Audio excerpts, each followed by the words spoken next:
Man, this is so weird. It feels like we have something in our shoes, but it's just the wear and tear of the years of abuse on these shoes that they pretty much have no soul behind them. And that's soul of the shoe, not soul like, I have soul. No. So, obviously, these shoes need some replacing, but doesn't mean we can't use them for the time being.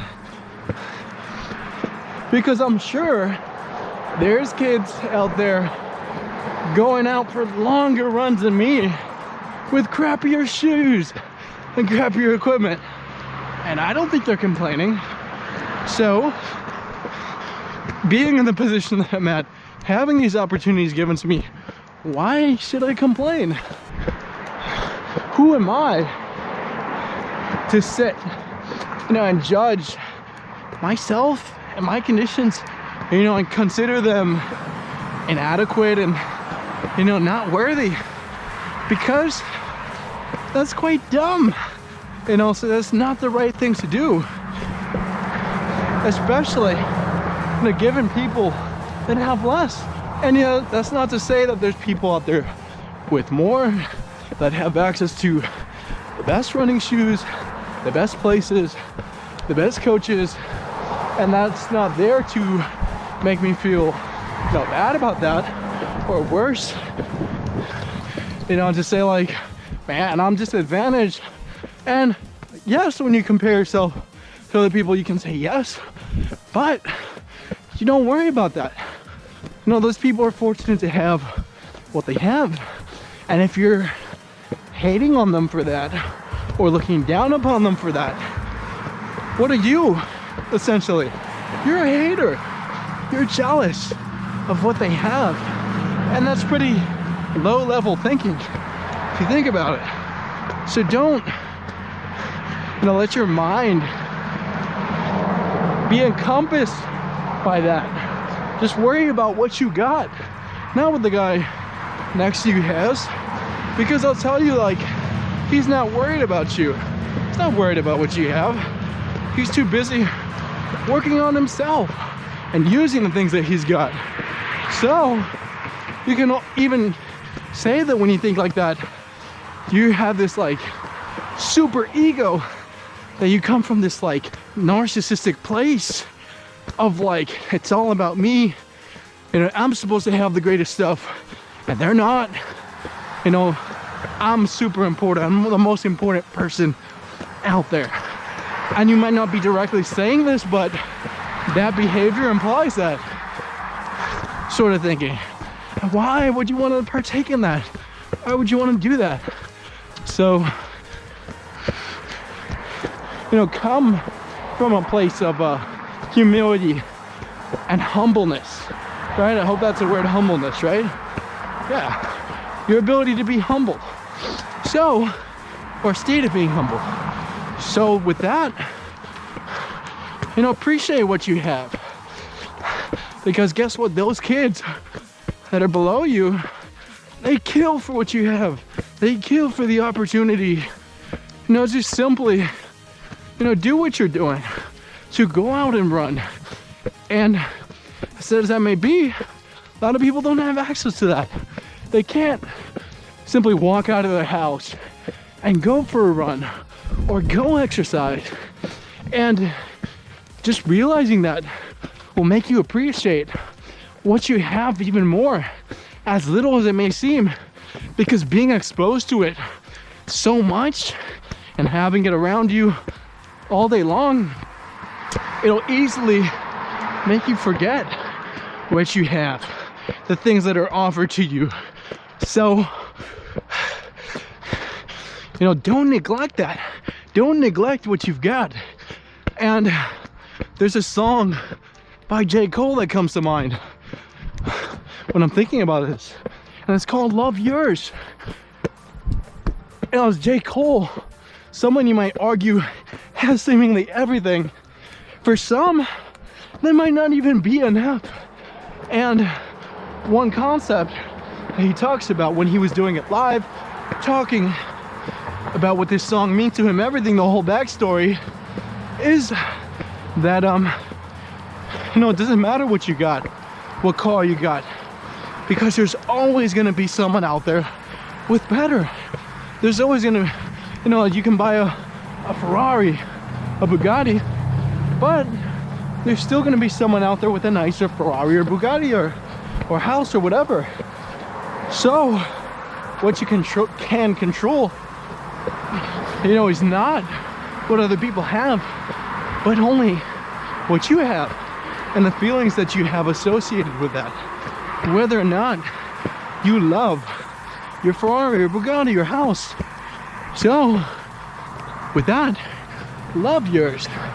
And I really suggest listening to that song because it's a pretty awesome and inspiring song. Because J. Cole came from seemingly nothing. He came from not the most privileged background. So yeah, man, like hearing that song and seeing J. Cole's story, watching the documentaries about him, having friends tell me about him and his story, and learning from that, because I'll even say my upbringing wasn't that rough. You know, the things that I've had the privilege to enjoy might arguably be more than what he came from and what that taught me. And what I'll even admit is that I was a bit spoiled. Like, I didn't appreciate everything that I had, and because I simply didn't know better. I would take things for granted. I would take, you know, my school situation, you know, my ability to play any sport I wanted, you know, my health, everything. I would take it for granted, and I didn't realize that, you know, some of those things were the biggest blessings people could have received. And that's not to say that you know, I was stubborn or evil or a brat in a sense. And of course, to the outside world, I didn't probably seem like that, but having that extra, you know, sense of awareness and knowing who I am, what I came from, might be, you know, very important, might be very helpful, you know, in allowing me to survive within this world and being able to educate others.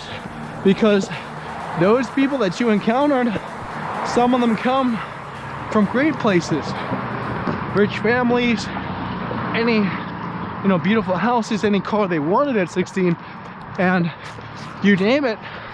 But other people like J. Cole and other rappers and other athletes and famous people that you might hear about now didn't come from that, right? So those people that you encounter, you gotta understand that. You gotta be able to relate to them, because if you don't, then it's almost isolative. Like, you almost lack that degree of being wise and having the capability of understanding them and learning from them. So, you know, no good, no bad.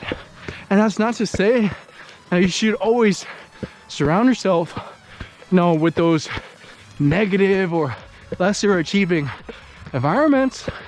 But, you know, understand that, you know, when you are able to achieve, you know, getting into a nicer neighborhood, nicer school, nicer location, are able to surround yourself with more quote-unquote successful people that you know what that guy around the block or girl on the block is experiencing or came from.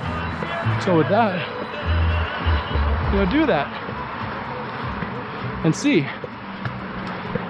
So that was kind of creepy. That guy came up next to us real slow with his window down and just stared. So I don't know, whatever. Let's see. And yeah, like little things like Miami may not have, you know, I for one love snow. I love the cold weather.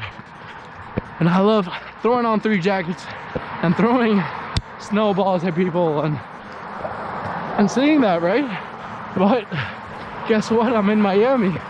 Like, we don't get much of that. So what I have to learn to enjoy is the heat and the beaches and the sea.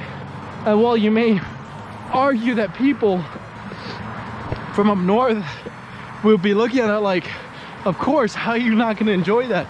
But what I'll say is this, that like being around that, you know, such nice things for so long, they almost become numb, like almost worthless in a sense. Like you forget their value and you start to think about what you don't have.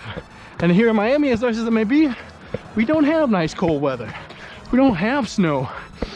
And no, we don't have the amount of buildings that New York City has. We're Miami, we're our own thing. So it'd be foolish to be in Miami and expect all the good things from a New York or Chicago, right?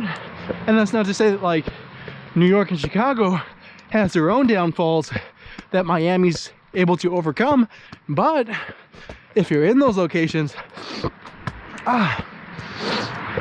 having that perspective of being in a Miami and having the sea will only make you more wiser when you go into those locations. Because when people bring up the fact that, oh, this place doesn't have the ocean, doesn't have beautiful beaches year round, you come from a wiser place.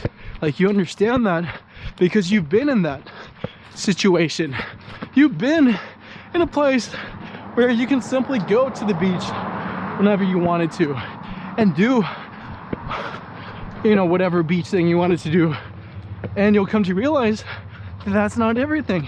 And those people might think that that's everything because they haven't been in it yet.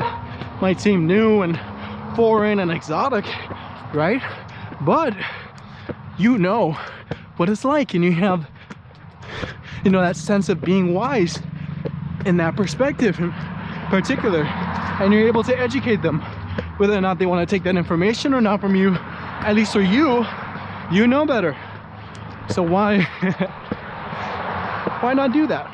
Why not know and have experience of different situations?